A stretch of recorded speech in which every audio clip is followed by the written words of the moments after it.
bringing up this idea of going into camping, and a lot of people would say camping is way too small. I had someone from JM Smucker say like this is way too small of a market, and just like other people. And I was never thinking about how big of a market it would be, whether it's to a fault or luck. I was always more. I always just thought it was cool. Like to completely frank, I just thought camping is cool. I grew up camping.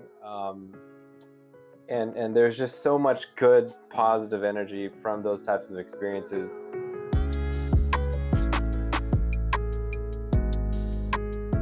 Starting a business is hard. Creating a product that doesn't exist and people saying that there isn't a market for that product is even harder. Jeff Wiguna and his brother Justin, through all the doubters, believed that there was a need for good coffee while on a hike. These two Eagle Scouts persevered and have successfully built a product and business that is now nationwide in REI, Sprouts, Whole Foods, and more. Along the way, Jeff has learned a lot about building a brand from the ground up, and we are going to break down the Kuju Coffee story so that you can learn from a successful entrepreneur. Welcome to How to Market Your D2C Brand, a show where we interview founders and marketers in the D2C space to learn about how they have grown their brands and current best practices in marketing. The show is brought to you by Goodo Studios, a photo and video creation studio that works with consumer brands to make the content that converts viewers into customers, and I'm your host, Matthew Gutozzi. Today's guest is Jeff Wiguna, the co-founder and CEO of Kuju Coffee. Kuju Coffee was the first ever portable pour-over coffee brand and has pioneered high-end coffee in the outdoors and travel space.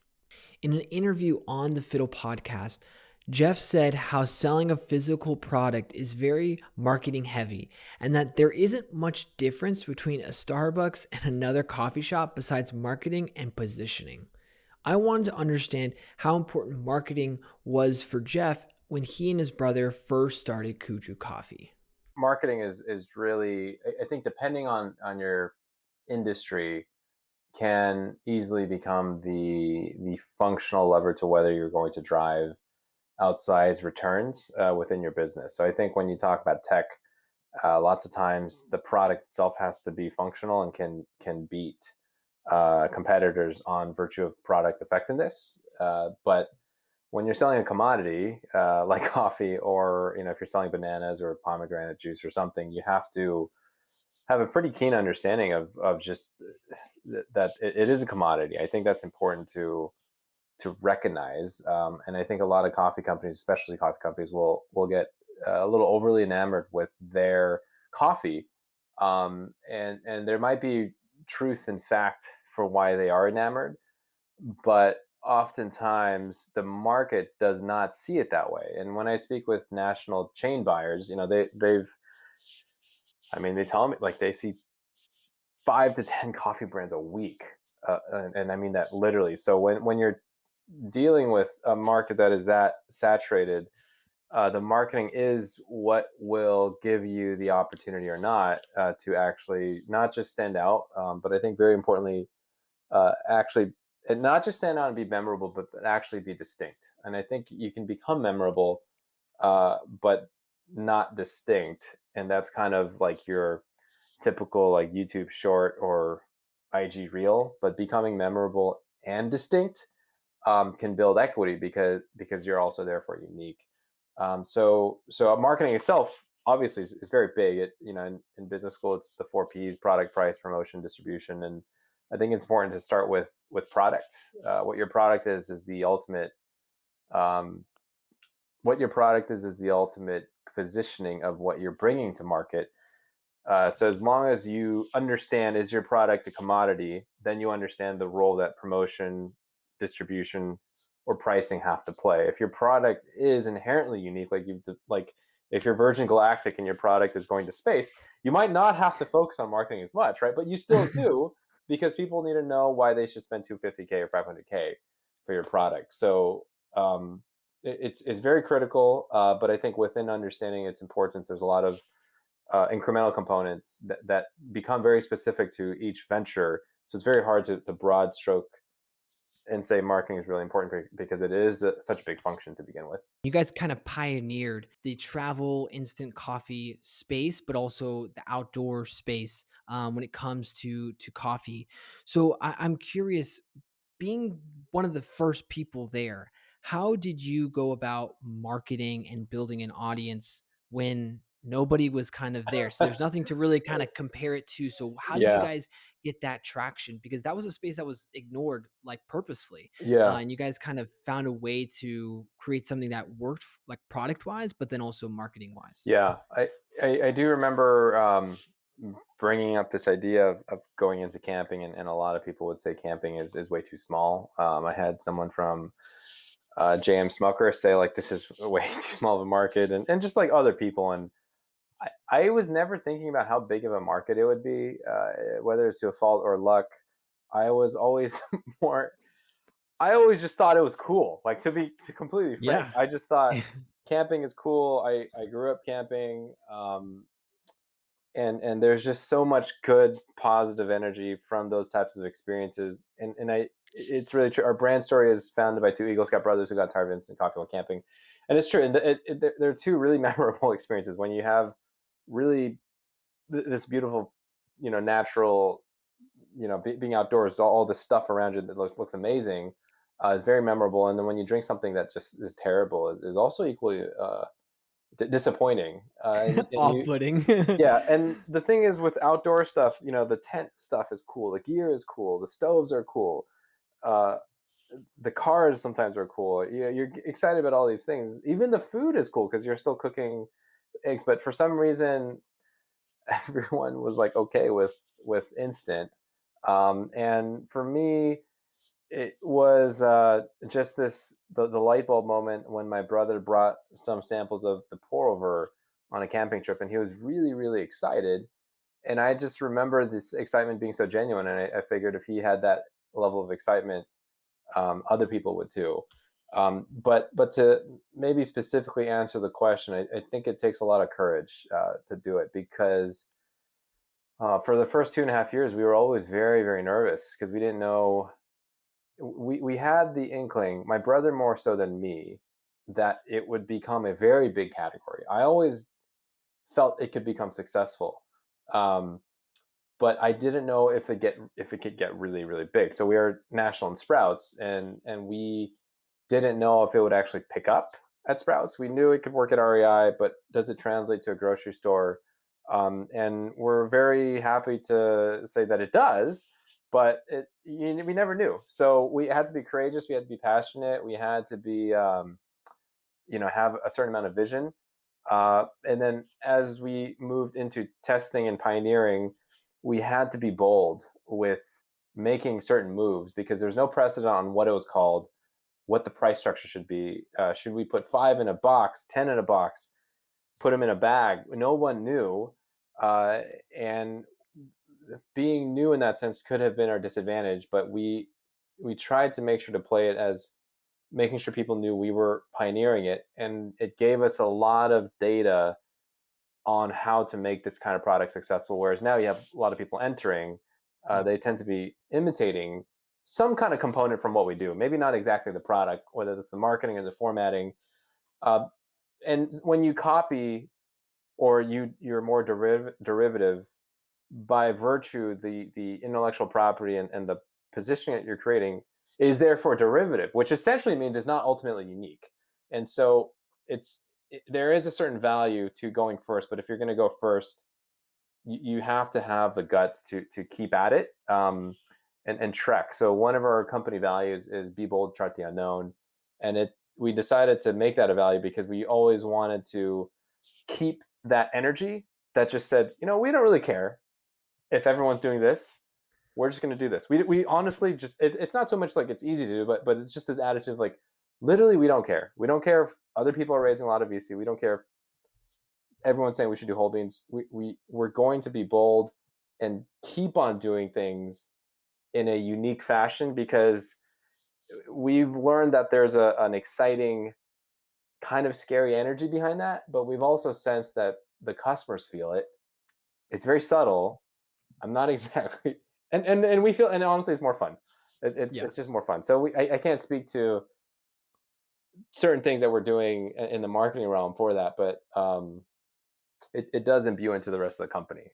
Kuju Coffee started a Kickstarter campaign very early on with the goal of only raising $16,000.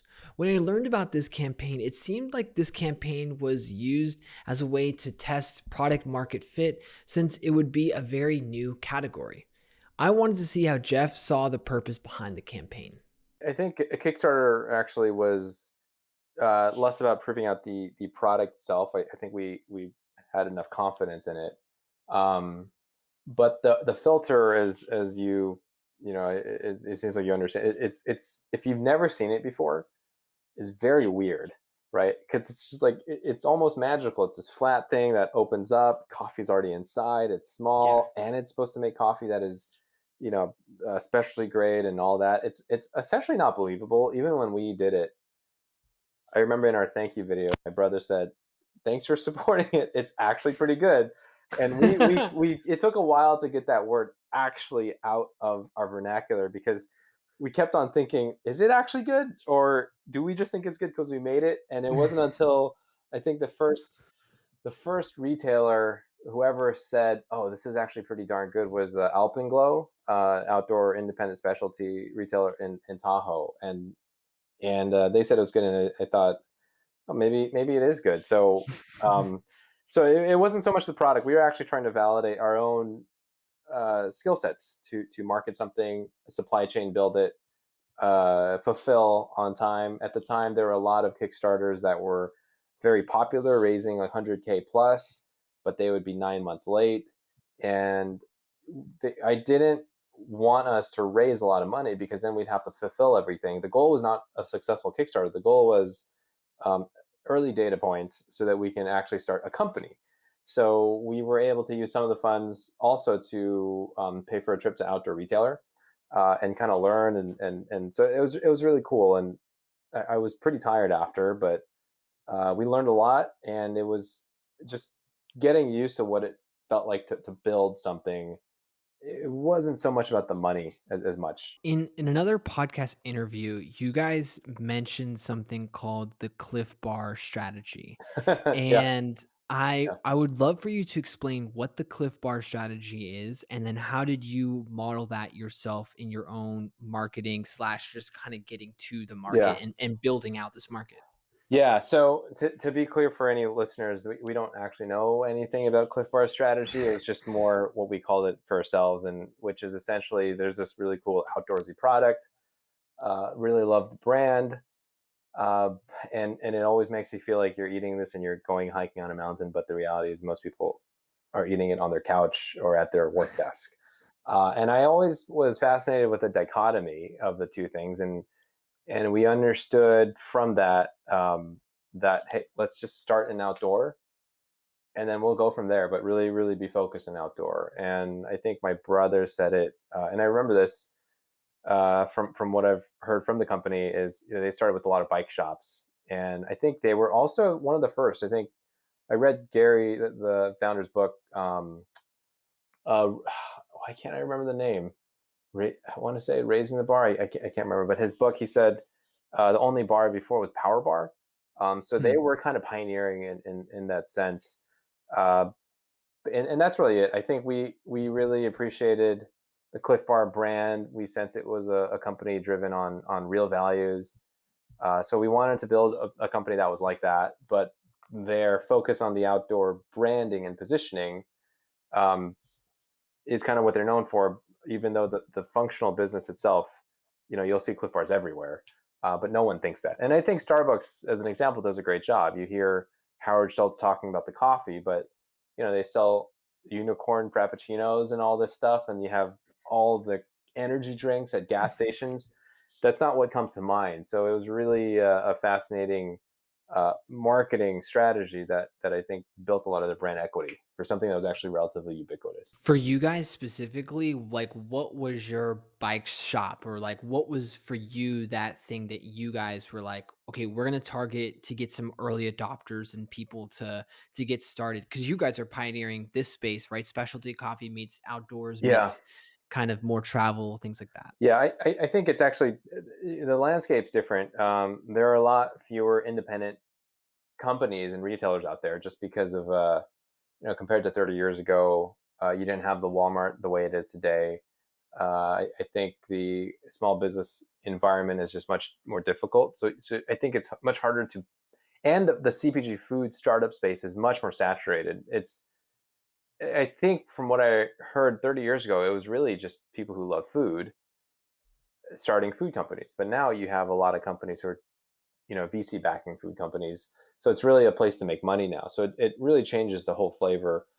So if there was any equivalent, I don't know if there's an equivalent to the bike shop, but REI has been a very strong retail partner from the very beginning. They were the second retailer that we ever chain took on. The first one was actually Sportsman's Warehouse, and so we got the hunting crowd through there. But REI has been kind of the core to that, and we've been able to concentric circle grow out of that. So And so you kind of said like how Starbucks, they almost, I mean, they do. They most of their drinks, if you go on their menu, it's not even coffee. Like majority, like 60, 70% of it is actually not.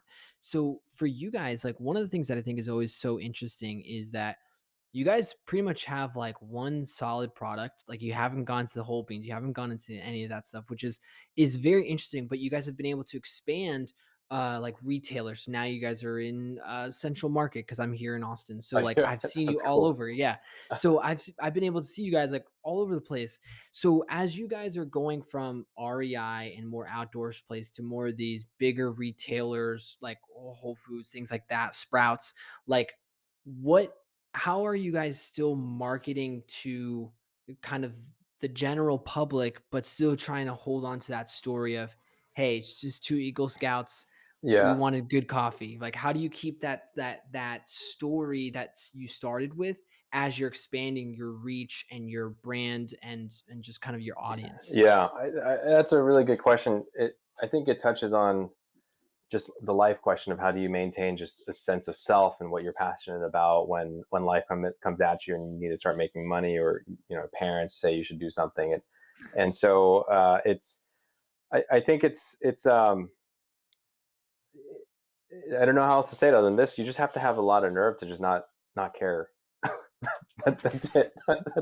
Yeah, I think that's it. I mean, just because the biggest commodity these days are brands that are in it to make money, and therefore I think you become more unique when you just could care less. I mean, it's not that I don't want us to make a lot of money. It's just more that we see the financials as a function towards our vision and our mission. So our mission is to be recreated, and that's essentially we want to inspire people to go recreate, but so that they can be recreated. There's this kind of rejuvenating experience when you go do outdoor activities. But the vision is for Kuju to be in the pocket of every traveler in the world, and everything really has to line up to both of those things as much as possible. So if it doesn't, if anything that we do does not connect to inspiring people to become recreated, then it's not what we should do. Whole beans get really difficult in terms of inspiring that. And if it doesn't connect with getting Kuju in the pocket of every traveler in the world, whole beans has a tough time fitting into that as well. It's very hard to justify that you should do it.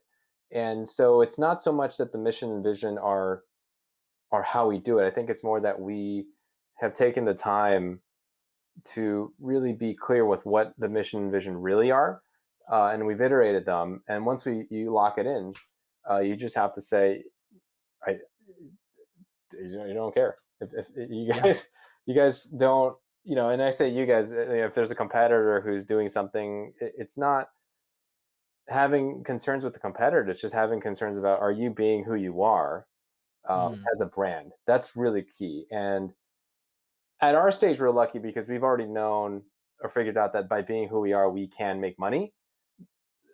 In the beginning, maybe you're being yourself and you're building a company that's very natural to you, but there's just no market for it. So we're not there. But we're at a stage where the more we can just be us, the more we can say, what is the Kuju version of sampling? What's the Kuju version of a blog post? What's the Kuju version, even saying what's the Kuju version of a movie, uh, what's a Kuju version of a set of apparel. Those are all questions that derive from really knowing yourself. And so when you become more passionate about what you stand for, not from a political standpoint, just anything, whatever you're trying to do, what you stand for and passionate about what you think you can bring to the world over the course of the future, I, this is not really my concern what other people are doing. Um, and that's it. Yeah, Yeah. that's it. I The caveat is your ownership structure. If we were owned by a lot of VCs, I'd be having to deal with all those conversations mhm. on a quarterly basis and deal with this pressure. We get it in other places if a certain partner wants us to do something because it benefits that function. Uh, but but again, that's also a function of we don't care. We're asking, what kind of ownership structure enables us to do this in a very Kuju style. So that's kind of the ongoing question. A major part of Kuju's Coffee's social media and marketing strategy is based around the Kuju Moment. I wanted Jeff to explain what is the Kuju Moment and how have they aligned their social media content around this Kuju Moment.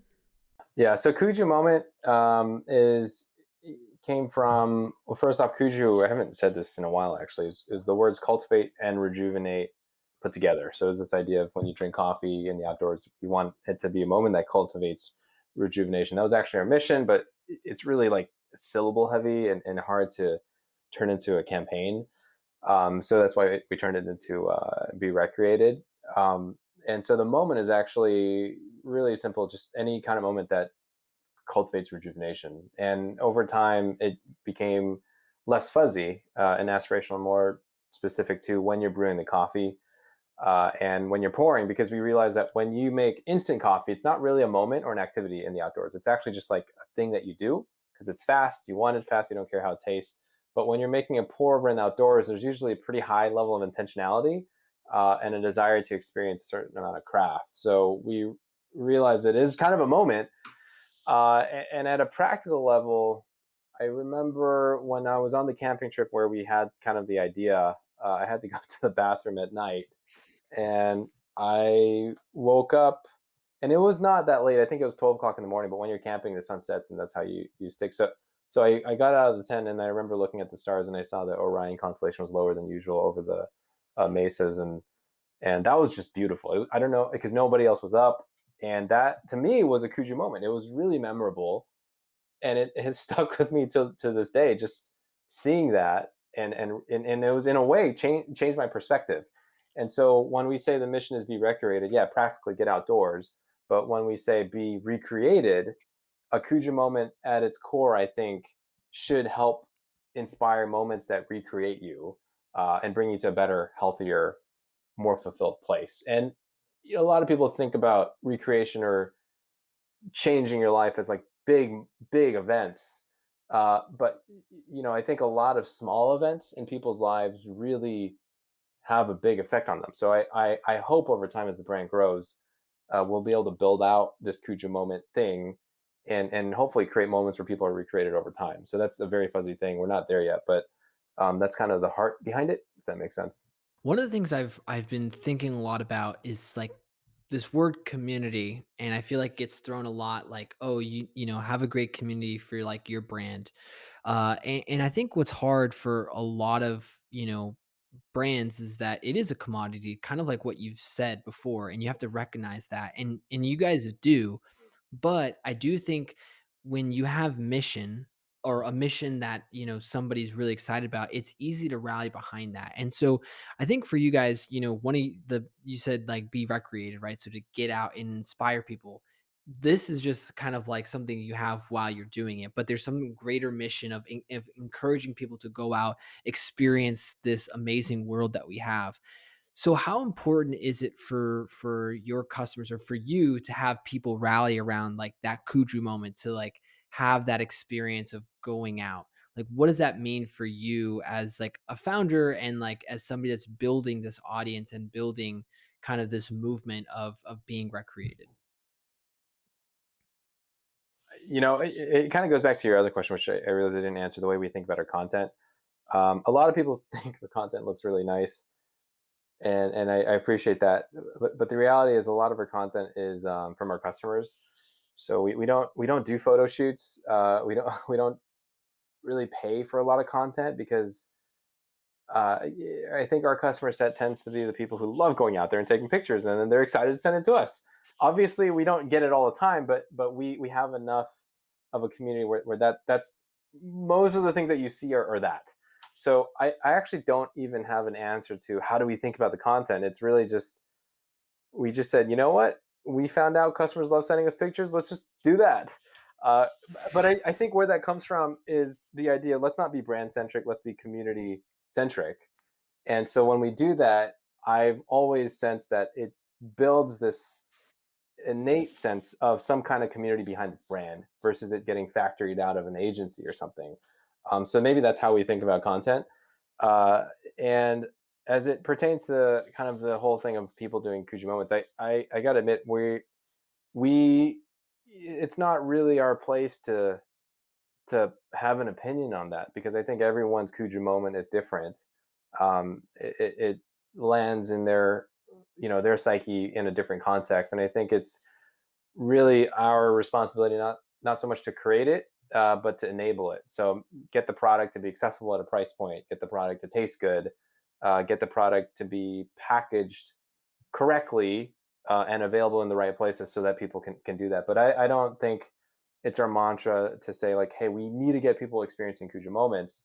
And that's why the mission again is to be recreated. It's not experience your Kuja moment. It's like get out there and when you go on a hike, magical things happen that are different for everybody, and we just want to make sure we can play a part in probably helping people stop and take in their moment, which is Hmm. makes a lot of sense with a cup of coffee.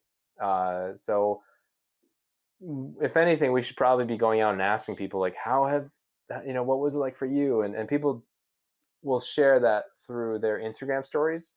And I have to admit, following their Instagram stories that people tag us in is probably one of the most. I'm pretty sure. I think it's the most motivating thing that we get to do. It's Hmm. so cool to see like what people are using, how they're using it, when they're using it. Sometimes people use it because their electricity ran out. Other people use it at the top of a mountain where we envisioned that they would. Others are doing it at home. But it's super cool. That's really fun, and it's mostly because it's so real. That's the thing. It's very organic and authentic. We're not seeding this stuff. It just kind of comes. So we're very grateful for that. As Kuju Coffee expands beyond the US and the outdoor hiking market, I wanted to know if the story of Kuju Coffee changes to connect with other cultures and people. The answer is quite frankly probably no, Yeah. because the idea is you don't want to be obsessed with uh, how are we going there and how are they going to receive us, and that's definitely important. We have both Academy Sports and Bass Pro, which has a lot of the hunting community as much as we have REI, which would be the stereotypical like backpacking community. And those two cultures are very different. So we are sensitive or do pay attention to how we do cross cultures within the U.S. But I think the biggest service that you can bring as a company to a market, again, is just being very, very, very, very clearly self-defined. So if we go into market, we have to make sure that we know what we stand for, and we can say, "Hey, this is who we are. If you don't like it, we'll go somewhere else," and that's totally fine. You got it. And I talked to customer. A customer sent us an email like today or yesterday, and said, I followed the directions. My friend told me this was great. I tried it and I did it twice, and it was just so disappointing. It tasted like tea, is what she said, and that's usually surprising because we get really high marks typically on taste. So I just called her and I asked her, and then I said, well, I couldn't figure out why it wasn't good. Sometimes there's user error.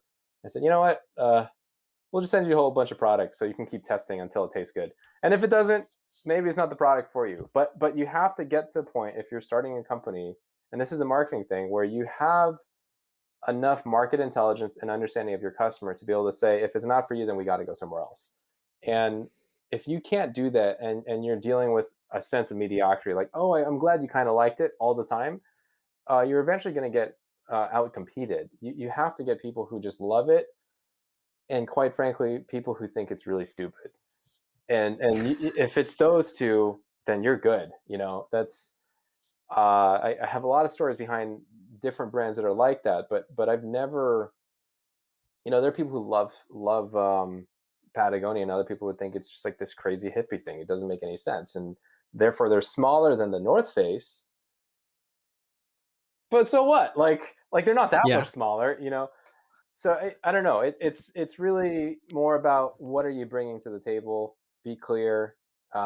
Give people the comfort of being able to say whether they like you or not. If you're unclear with what you stand for, what you're offering, what you're trying to price, you actually put people in this position where they also feel unclear because they're saying, what are you trying to sell? What is this for? And that's a feeling of ambiguity. And typically anxiety and stress comes from ambiguity. So when you can provide clarity through your product and business operation, you're therefore giving people, actually you're serving them by giving them an opportunity to continue to be clear with themselves. And then you're also being financially efficient because you'll find out very quickly if they're your customer or not. So to finish off our interview, we're gonna do a few quick fire questions. Sure. What is one tech company in the e-commerce space that you've been a fan of lately? Maybe you use them or you're just a fan of them, or maybe they've helped your business. Yeah, I would.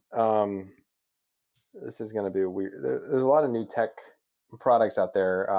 I would say I am a big fan. For purposes of this podcast, I'd actually give a boring answer, which is Shopify. And it's like, That's a hey, why the hell would you come say that? on. And I think I say that because if you think about Shopify, you have to understand the the marketplace impact a company like that is, if they're successful, will have on businesses in general, which basically means everyone can start an e-commerce business, right? So if everyone can do an e-commerce business, you have to really think hard about what that means about what you think is your special D2C business, which essentially means it's not that special, right? Because everyone could do it. And I think that is the question. When Shopify was very new, I don't even know how long, maybe like 10 years ago now, it was unique. But Shopify, people are talking about D2C strategy, but everybody is. And the mantra of business is uniqueness and to zig when other people zag. So I think there's to take Shopify and their presence as kind of a mainstay and to call it a boring answer is almost why I think it's very fascinating, because there was a day when Shopify was like really innovative. So anyone listening, I would just think about that a lot. Like, what does it mean to really do a D2C business today? And Yeah. I think we're at the tail end of that first or second wave. Yeah. What is a brand that you've been just excited about outside of Kuju? Because Yeah, we know that you're excited about there, but like what brand are you excited about? Maybe it's their marketing, maybe it's the product itself that you're just passionate about. I'd probably say Target's private label clothing brand. Okay. Because Hey. it's straightforward, it's consistent, it's low price. I'm not sure how good it is for the environment, but as a person, I'm very I'm pretty no frills. So if it's Mhm. straightforward and I can handle it. The second to that, I'd probably say like Steinway. I'm a jazz pianist for fun, so I care about that. But Okay. outside of that, I think brands are constructs of marketing. So it's actually a weird thing for me to say a brand is a favorite. But yeah, that's Yeah. it.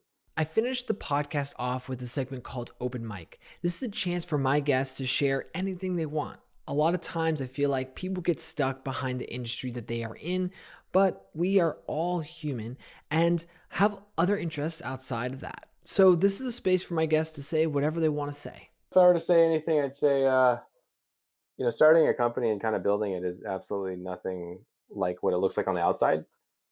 It's grueling, it's difficult, it's full of major ups and downs. It wreaks havoc on your personal life if you don't manage it. I think a lot of entrepreneurs have experienced divorce. If you look at kind of their stories, and if you don't hear it, it's either very well managed, um, or they put a lot of energy into it. So I think it's very easy to do an interview and kind of try to make the company look great, but it's equally important to say there's a lot of work and strain that goes behind it. And I'll give one example.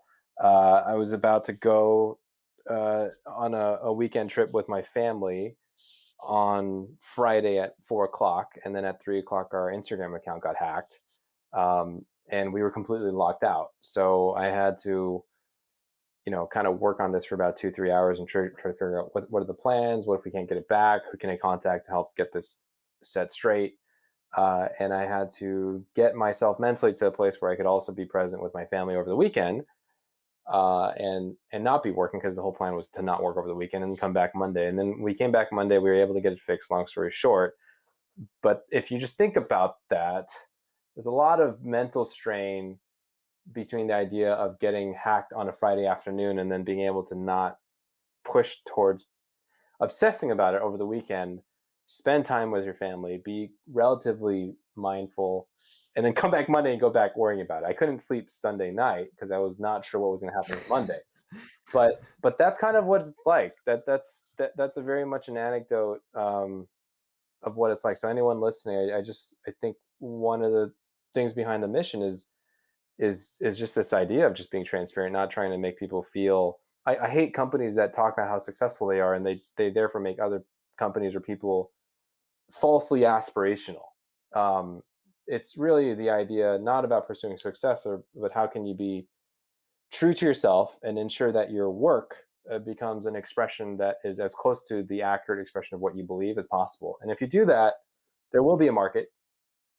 You don't know how big it is, and you'll also be happier. So those are, I guess, I don't know what that's a thought, but that's definitely, I think, an important story. I would probably want someone to hear. So there you go. This conversation with Jeff inspired me to build brands that stand for a mission and take bold action. You can follow Kuju Coffee on Instagram at Kuju Coffee, and there will be more information about Kuju Coffee linked in the show notes. Thank you, Jeff, for being on the show. If you like this podcast, drop a rating on Apple Podcasts or your podcast listening app. And if you really love this show, please share this episode with a friend. Thank you in advance.